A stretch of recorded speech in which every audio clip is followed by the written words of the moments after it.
তো ছাত্রছাত্রীরা কেমন আছো সবাই? আশা করছি সবাই খুবই ভালো আছো। আগের পর্বের আমি নীলধ্বজের প্রতিযোজনার অনেকটা অংশ পড়িয়ে দিয়েছিলাম, প্রথম পাতা যতটা রয়েছে ততটা, আর পরের পাতাটায় একটা লাইন। এবার এর যে আরেকটা যে স্তবক রয়েছে সেই স্তবকে যতটা কাহিনী আছে, যে প্যারাটা, সেইটা আমি আগে তোমাদের পড়াবো। দেখো, ভালো করে বোঝো, এই প্যারাটা কিন্তু খুব ইম্পর্টেন্ট। এইটুকু প্যারা এতটাই ইম্পর্টেন্ট, এখান থেকে অনেক ধরনের প্রশ্ন আসে, তাই জন্য এই প্যারাটাকে ভালো করে পড়তে হবে। দেখো, নর নারায়ণ জ্ঞানে শুনিনু পূজিছ পার্থে রাজা ভক্তিভাবে, এ কি ভ্রান্তি তব। নরনারায়ণ, নরনারায়ণ মানে নররূপী নারায়ণ, মানে বলা হয় না নরনারায়ণ সেবা, মানে নারায়ণ জ্ঞানে নরকে সেবা। তার মানে তুমি নারায়ণ জ্ঞানে যে নরকে জ্ঞানে পুজো করছো, সেই পার্থে, পার্থে মানে তো অর্জুনে, রাজা ভক্তিভাবে তুমি নরনারায়ণ জ্ঞানে শুনছি পার্থকে পুজো করছো, এই কি ভ্রান্তি তব, এ তোমার কি ভ্রম হলো তোমার, কি ভুলে তোমার।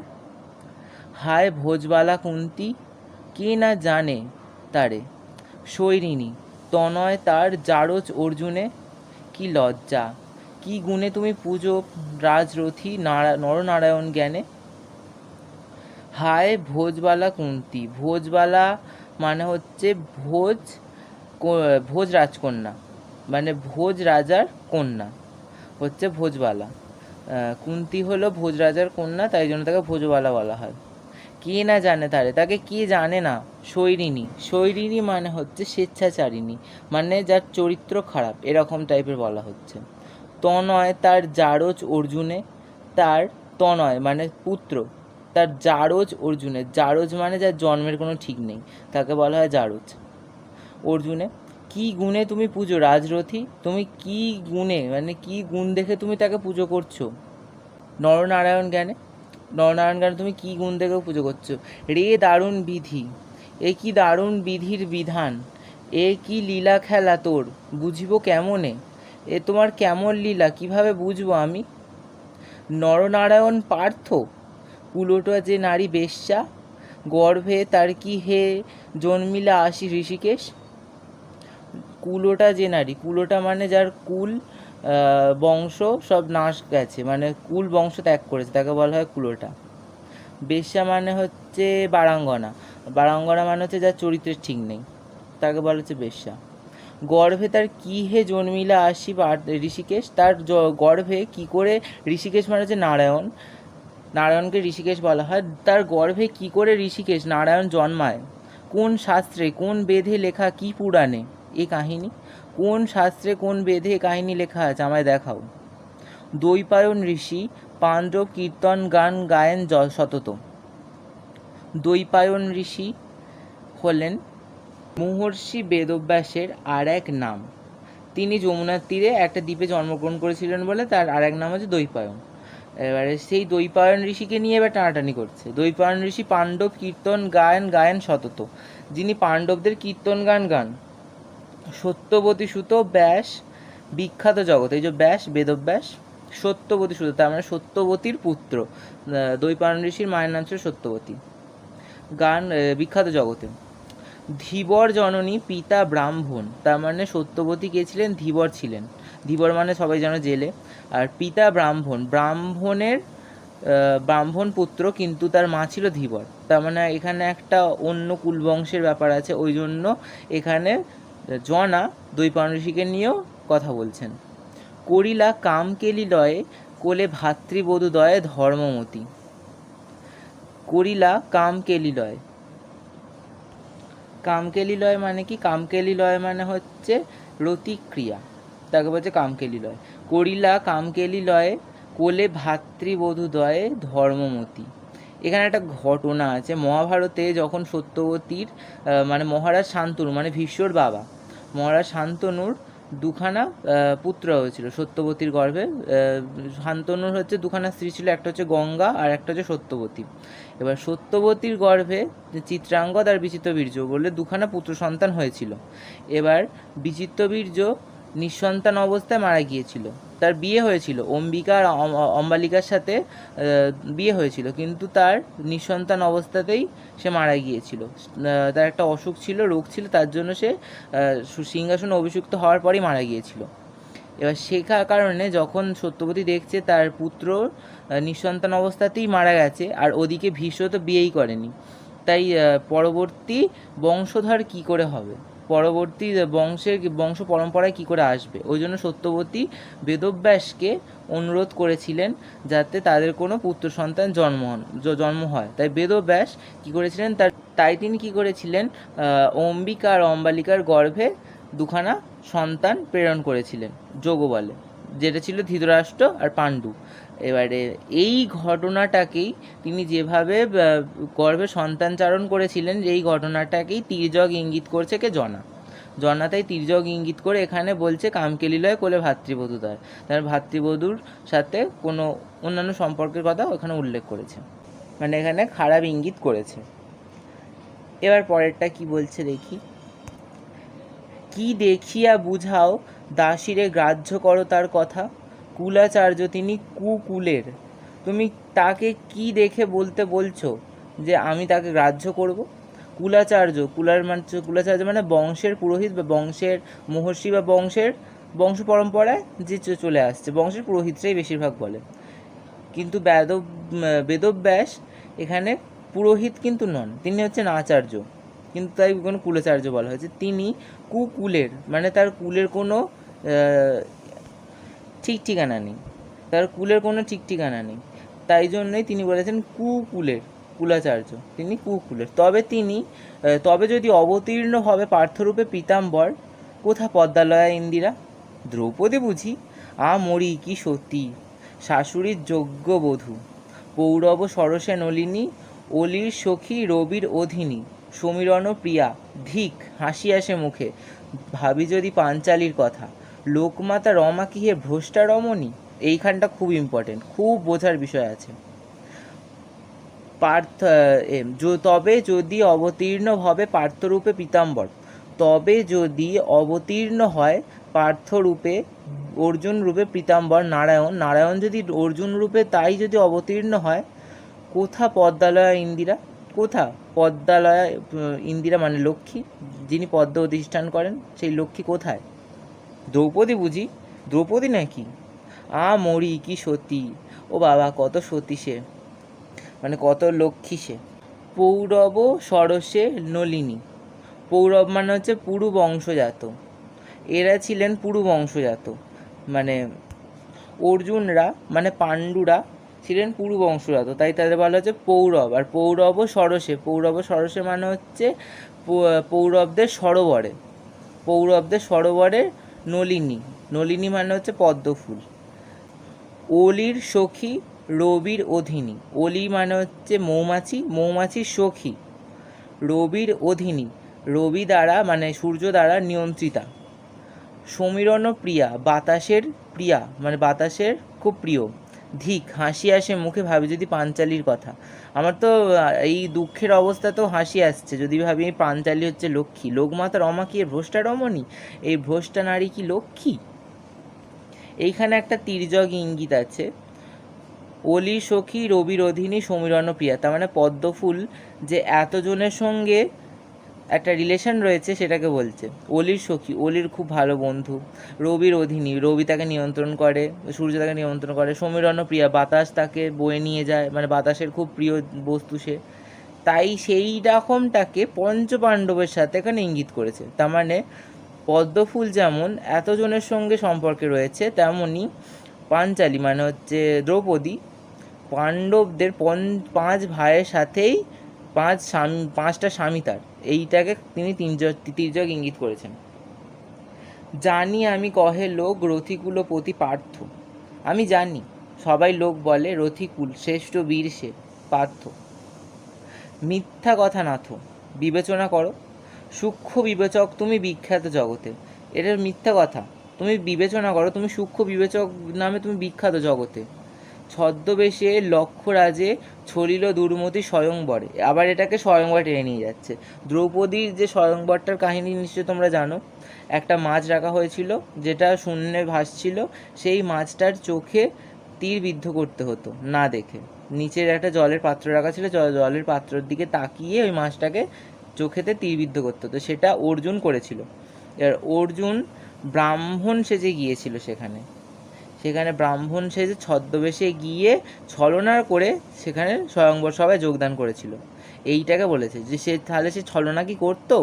যথাসাধ্য কে জুঝিল কহ ব্রাহ্মণ ভাবিয়া তারে কোন ক্ষত্ররথী। এই যে ব্রাহ্মণ ভেবে তাকে ওই ক্ষত্ররথীকে সে সংগ্রামে গিয়েছিল, এটাই বলছে। আছে রাজদলে 23 জিতিল, দহিল খাণ্ডব দুষ্ট কৃষ্ণের সহায়। এবার আবার কৃষ্ণকে দুষ্ট বলছে সে রাজদলে 23 জিতিল, মানে রাজদলে মানে হচ্ছে এখানে কুরুক্ষেত্রের যুদ্ধের কথা বলা হয়েছে। সে জিতিল কৃষ্ণের সহায়। কৃষ্ণ সহায়তা না করলে কিন্তু পাণ্ডবদের জয় হতো না, এটা কিন্তু বাস্তব সত্য। দহিল খাণ্ডব একটা অরণ্য যেটা দেবরাজ ইন্দ্রের খুব প্রিয় ছিল। এইখান থেকে কাহিনীটা থেকে খুব প্রশ্ন আসে, এটা কিন্তু খুব ইম্পর্টেন্ট। MCQ SAQ মারাত্মকভাবে আসে এখান থেকে। খাণ্ডব অরণ্য কি, কেন খাণ্ডব অরণ্য দহন হয়েছিল, এই লাইনটা তুলে দিতে পারে যে দহিল খাণ্ডব দুষ্টের কৃষ্ণের সহায়, এটা তুলে দিয়ে বড় প্রশ্ন দিয়ে দিল খাণ্ডব অরণ্য কি, কেন কৃষ্ণের সহায় এটা দহন হয়েছিল, এর কাহিনী বৃত্তান্ত লেখো, এই টাইপের বড় প্রশ্ন আসে। তাই এই লাইনটার কাহিনীটা জানা খুব গুরুত্বপূর্ণ। কাহিনীটা আমি বলছি। খাণ্ডব অরণ্য হলো দেবরাজ ইন্দ্রের একটা অরণ্য, খুব প্রিয় একটা অরণ্য, যেখানে অনেক পশু পাখি আছে, মানে একটা খুব সুন্দর একটা অরণ্য। সেই অরণ্যটা দেবরাজ ইন্দ্রের ছিল, কিন্তু দেবতাদের সেনাপতি কার্তিক যখন জন্মগ্রহণ করেছিলেন তখন শিব আর পার্বতী জ্যোতির মিশ্রণে জন্মগ্রহণ করেছিল। সেই জ্যোতির মিশ্রণটাকে অগ্নিদেব চুরি করেছিলেন। সেই চুরি করার জন্য দেবী পার্বতী অগ্নিকে অভিশাপ দিয়েছিলেন। কি অভিশাপ দিয়েছিলেন? তিনি যাই ছোঁবেন তাই ভস্ম হয়ে যাবে। যতক্ষণ না পর্যন্ত তার তেজ নিশ্চিত না হচ্ছে ততক্ষণ পর্যন্ত তার তেজেতে সমস্ত কিছু ভস্মীভূত হয়ে যাবে, এই অভিশাপ দিয়েছিলেন। এটাকে অগ্নিমান্দ রোগ বলা হয়। এটা একটা প্রশ্ন আসে, কী রোগ হয়েছিল? অগ্নিমান্দ, মনে রাখবে। অগ্নিমান্দ রোগটার জন্য কি হয়েছিল? সে যা ছুঁচ্ছিল তাই ভস্ম হয়ে যাচ্ছিল, যার দিকে তাকাচ্ছিল তাই ভস্ম হয়ে যাচ্ছিল। এই রোগটা সারানোর একটাই উপায় ছিল, এটা হচ্ছে একটা বিশাল অরণ্যকে দহন করে তার পশু পাখিদের চর্বি মেদ সমস্ত কিছু ভক্ষণ করলে তবেই এই রোগ সারবে, এটাও বলে দিয়েছিল। তাই কৃষ্ণ কি করেছিল? কৃষ্ণ আর অর্জুনের সহায়তায় ওই খাণ্ডব অরণ্য, দেবরাজ ইন্দ্রের খুব প্রিয় সেই খাণ্ডব অরণ্যটাকে দহন করানো হয়েছিল। এই জন্য দেবরাজ ইন্দ্র রেগে গিয়েছিল। তারপরে অনেক কাহিনী আছে। এবারে ওইটা অরণ্যটা দহন করায় সেই পশু পাখির চর্বি খেয়ে তবে অগ্নির রোগ সেরেছিল। এইটা হচ্ছে খাণ্ডব অরণ্য দহনের কাহিনী। এবারে সেইটা যে অরণ্যটা দহন করেছিল এটা কিন্তু সত্যিই একটা অন্যায়, কারণ দেবরাজ ইন্দ্রের প্রিয় অরণ্য, এটা দহন করানোর একটা খারাপ ব্যাপার। তাই জন্য জনা এটাকে উল্টো ইঙ্গিত দিচ্ছে। কৃষ্ণ ওই যে কৃষ্ণের সাহায্যে এটা দহন করানো হয়েছিল, ওই জন্য কৃষ্ণকেও দুষ্ট বলছে। তারপরে কি বলছে? শিখণ্ডী সহকারে কুরুক্ষেত্র রণে পৌরব গৌরব ভীষ্ম বৃদ্ধ পিতামহে সংহারিল মহাপাপীকে অর্জুন। কেন মহাপাপী? যে শিখণ্ডী সহকারে, শিখণ্ডী ছিল একজন পরিবর্তিতা নারী, মানে না পুরুষ না নারী, নপুংসক বলা হয় তাকে। এবারে এই নপুংসক কী করেছিল? শিখণ্ডীর আগের জন্মে ছিল অম্বালিকা, আর অম্বিকার দিদি ছিল অম্বা। সে আগের জন্মে যাকে বিয়ে করার ইচ্ছে হয়েছিল তাকে সে বিয়ে করতে পারেনি, যাকে সে ভালোবাসতো তাকে সে বিয়ে করতে পারেনি, কেননা তার বাড়ির লোক ভীষ্মর সাথে বিয়ে ঠিক করেছিল, কিন্তু ভীষ্ম তো ব্রহ্মচারী ছিল তাই সে বিয়ে করেনি। আর ভীষ্ম তাই অম্বাকে কথা দিয়েছিল যে তুমি যখন ওকে ভালোবাসো তাই তোমার কাছে আমি ওকে পৌঁছে দেবো, কিন্তু পৌঁছে দিতেও চেয়েছিল, কিন্তু যেহেতু ভীষ্ম তাকে নিয়ে গিয়েছিল সে সন্দেহ করেছিল, এনে সে অম্বাকে আর বিয়ে করেনি। তাই জন্য অম্বা কী হয়েছিল? রাগে এই প্রতিজ্ঞা নিয়ে দেহত্যাগ করেছিল যে আমি পরের জন্মে ভীষ্মর মৃত্যুর কারণ হব।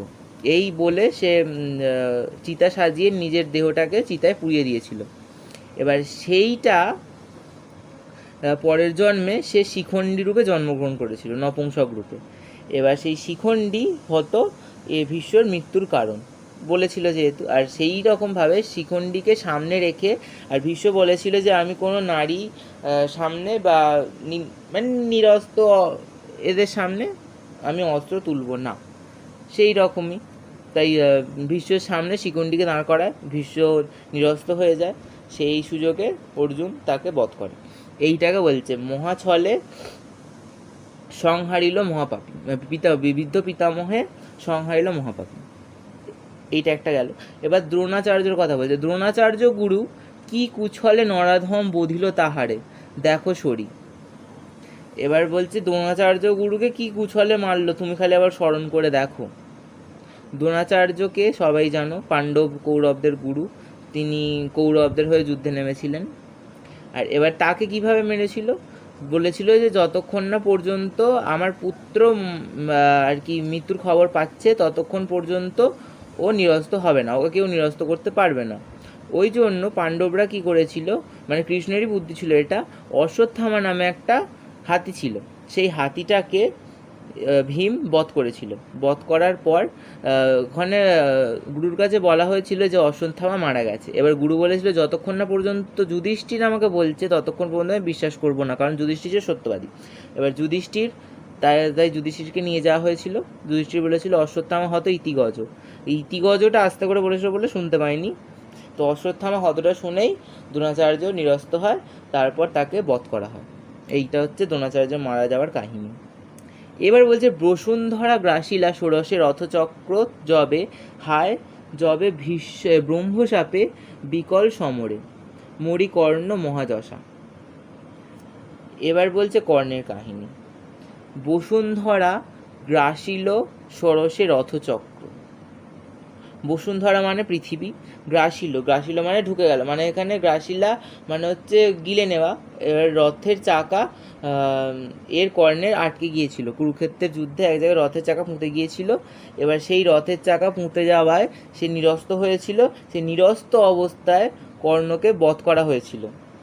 কর্ণের হাতে অস্ত্র থাকা অবস্থায় তাকে বধ করা যেত না, তাই জন্য তাকে ছলনা করে নিরস্ত্র অবস্থায় তাকে বধ করা হয়েছিল। এটা কিন্তু অন্যায় এক প্রকার, যুদ্ধে নিরস্ত্রদের ওপর যে প্রহার করতে নেই সেটা যুদ্ধের একটা নিয়ম, সেই যুদ্ধের নিয়মটাকে উল্লঙ্ঘন করেছিল অর্জুন, তাই জন্য জনা অর্জুনকে এখানেও মহাপাপী বলছে। এখানে একটা অসম সমর হয়েছিল, কারণ তার কাছে ছিল না, অস্ত্র ছিল না, মহাদশা মানে হচ্ছে মহান। এখানে আবার ইয়েকে কর্ণকে মহাদশা বলছে, মহান বলছে। নাসিল বর্বর তারে, বর্বর মানে হচ্ছে অসভ্য, ওই অসভ্য মহাদশা মহান যশের অধিকারিণী কর্ণকে বধ করল। এখানেও ছলনার আশ্রয়। কহ মোরে শুনি মহারথী প্রথা, কি হে এই মহারথী, তুমি বলো এটা কি মহারথী প্রথা? তুমি তো মহারথী, তুমি মহারথী হয়ে বলো না এটা কি মহারথী প্রথা? যেভাবে এদেরকে হত্যা করা হয়েছে এটা কি কোনো মহারথীর কাজ? আমাকে বলো তুমি। আনায় মাঝারে আনি মৃগেন্দ্র কৌশলে বধে ভীরুচিত ব্যাধ, সে মৃগেন্দ্র জবে নাশে রিপু আক্রমে সে নিজ পরাক্রমে। এইখানে আবার দুজনের কথা উল্লেখ করেছে। মানে আনায় মাঝারে আনি মৃগেন্দ্র কৌশলে, মৃগেন্দ্র মানে হচ্ছে হরিণকে তো জানো মৃগেন্দ্র, কৌশলে মানে তাকে কৌশলে বধ করা, ভীরুচিত ব্যাধ মানে যে ভয় পায় সেই ব্যাধ কৌশলে মৃগেন্দ্রকে মারে। সে মৃগেন্দ্র যবে না সে রিপু আক্রমে সে নিজ পরাক্রমে, মৃগেন্দ্র শত্রুকে সিংহ যখন তাকে মারে তখন তাকে নিজ পরাক্রমে হত্যা করে, সামনাসামনি লড়াই করে মারে। বলো তুমি এই দুটোর মধ্যে পার্থক্য দেখো, একজন ছলে বলে কৌশলে তাকে হত্যা করছে আর একজন সরাসরি তাকে হত্যা করছে, তাহলে এর পার্থক্যটা কোথায় গেল? তুমি এবার আমাকে বোঝাও। এখানে কিন্তু জনা ভালো ভালো জিনিসকে তুলে ধরেছে। জানিয়ে শুনিয়া তবে কি ছলনে ভুল আত্মশ্লাঘা মহারথী, হায় রে কি পাপে রাজ শিরোমণি রাজা নীলধ্বজ আজি নতি শির হে বিধা। আত্মশ্লাঘা মানে হচ্ছে আত্মগৌরব, নিজের গৌরব বিসর্জন দিয়ে মহারথী নীলধ্বজ কি পাপে এই ধরনের এর সামনে, মহাপাপীর সামনে মাথা নত করছো? এটা কি বিধাতার বিধান? কোথা বীর দর্প তব, মান দর্প কোথা? তোমার বীর দর্প কোথা? তোমার বীরের যে অহংকার ছিল, তুমি যে বীর, তোমার যে অহংকার সেটা কোথা? মান দর্প, তোমার যে মানের অহংকার ছিল সেটা কোথা? চণ্ডালের পদধূলি ব্রাহ্মণের ভালে। এখানে চণ্ডাল কাকে বলছে? অর্জুনকে বলছে। অর্জুনকে এখানে অনেক কিছুর সাথে তুলনা করেছে, এগুলোকে ভালোভাবে নোট করতে হবে। চণ্ডালের পদধূলি ব্রাহ্মণের ভালে। চণ্ডাল হলো একটা নিম্ন শ্রেণীর একজন হিন্দু সম্প্রদায়ের একজন জাত, তাকে বলা হচ্ছে চণ্ডাল। তার পদধূলি ব্রাহ্মণের ভালে, তার মানে চণ্ডাল সব থেকে নিচু জাত আর ব্রাহ্মণ সব থেকে উঁচু জাত, এটাকে বুঝিয়েছে। মানে সব থেকে নিচু জাতের মানুষের পায়ের ধুলো নাকি ব্রাহ্মণের মাথায়। এর সাথে কাকে তুলনা করেছে? অর্জুনের বন্ধুত্ব নীলধ্বজের কাছে, এটাকেও তুলনা করেছে। তার মানে অর্জুন নিচু জাত, নীলধ্বজ উঁচু জাত, এটাকে তুলনা করেছে। কুরঙ্গীর অশ্রুবাড়ি নিবায় কি কভু দাবানলে? কুরঙ্গি মানে কিন্তু কুমির নয়, এটা অনেকেই ভুল করে। কুরঙ্গির অশ্রুবাড়ি ভাবে মানে হয়তো ভাবে কুমিরের কান্না, কিন্তু না, কুরঙ্গির অশ্রুবাড়ি মানে হচ্ছে, কুরঙ্গি মানে হচ্ছে হরিণ, মৃগ, হরিণ, একে বলা হচ্ছে কুরঙ্গি। কুরঙ্গির অশ্রুবাড়ি নিবায় কি কভু দাবানলে? হরিণের চোখের জল কি কখনো দাবানলকে নেভাতে পারে? এটাই কার সাথে বলছে? যে তুমি যদি অর্জুনকে বধ করো তাও কি আমার মনের জ্বালা তৃপ্ত হবে? এইটাকে বলছে। কোকিলের কাকলি লহরী উচ্চনাদি, প্রভঞ্জনে নীরবয়ে কবে? ভীরুতার সাধনা কি মানে বল বাহু? কোকিলের কাকলি লহরী, কোকিল মানে কোকিলের যে মধুর ধ্বনিটা, মধুর ডাকটা, তাকে বলা হচ্ছে কাকলি লহরী। উচ্চনাদি তীব্র শব্দযুক্ত, প্রভঞ্জন ঝড় বৃষ্টি প্রবল বায়ু এগুলো বলছে, নীরব করে। বলছে কোকিলের কুঞ্জন কি কখনো ঝড় বাদল এইসবকে উপেক্ষা করতে পারে? বলো মহাবাহু। ভীরুতার সাধনা কি মানে মহাবাহু? এ কি ভয় পাওয়ার সাধনা? তুমি আমাকে বলো, তুমি তাকে হত্যা না করে তাকে এনে সিংহাসনে বসাচ্ছ, তাকে তোষণ করছো, তার বিরুদ্ধে অভিযোগের প্রমাণও দিয়ে দিচ্ছে জনা, কি কি তার অপরাধ, সে কেমন, তার চরিত্র কেমন, তার ক্যারেক্টার সার্টিফিকেট দিয়ে দিচ্ছে একটা নীলধ্বজকে। তারপরেও তুমি, এত কিছু বলার পরেও তুমি তাকে ওইভাবে তুমি সিংহাসনে তুলে আনবে, তোকে সিংহাসনে বসাবে, তার সাথে বন্ধুত্ব করবে? এইটা বলো তুমি আমাকে। আজ এই পর্যন্তই থাক, এর পরের পর্বে আর একটা পর্ব নিশ্চয়ই পরেরটা হয়ে যাবে। কবিতাটা অনেকটাই বড়, এই যতটা পড়ালাম ততটা আশা করছি তোমরা বুঝতে পেরেছো। বিশেষ করে এর আগের প্যারাটা ভীষণই ইম্পর্টেন্ট। এই যে আগে লোকমাতা রমাকির ভ্রষ্টা রমণী এই অবধি যে ছিল, নরনারায়ণ গানে শুনিনু পুজিছ, এইখান থেকে এইটুকু মারাত্মক ইম্পর্টেন্ট, অনেক প্রশ্ন আসে। আর এইখান থেকে বড় প্রশ্নের জন্য ইম্পর্টেন্ট, কাহিনী তুলে দিতে পারে, এর কাহিনী ব্যাখ্যা করো কেন হয়েছিল এটা। তাই কাহিনীগুলো জানা খুব ইম্পর্টেন্ট। তোমাদের কাহিনীগুলো অল্প অল্প করে বলে দিয়েছি, অসুবিধা হবে না। এসিকিউ করার সময় কিন্তু কাহিনীগুলোকে ভালো করে পড়তে হবে। আমি এসিকিউ ভালোভাবে দিয়ে দেবো, ইম্পর্টেন্ট যে এসিকিউগুলো রয়েছে সেগুলো দিয়ে দেবো, কোনো অসুবিধা নেই। পড়ে যাও ভালোভাবে, আশা করছি পরীক্ষায় ভালো নাম্বার পাবে। তো আজকে এই পর্যন্তই, দেখা হচ্ছে পরের ভিডিওতে। ততদিনের জন্য সবাই এটাকে ভালো করে রিভিশন করে নাও, পরের ভিডিওতে বাদবাকি পুরোটা করে দেবো।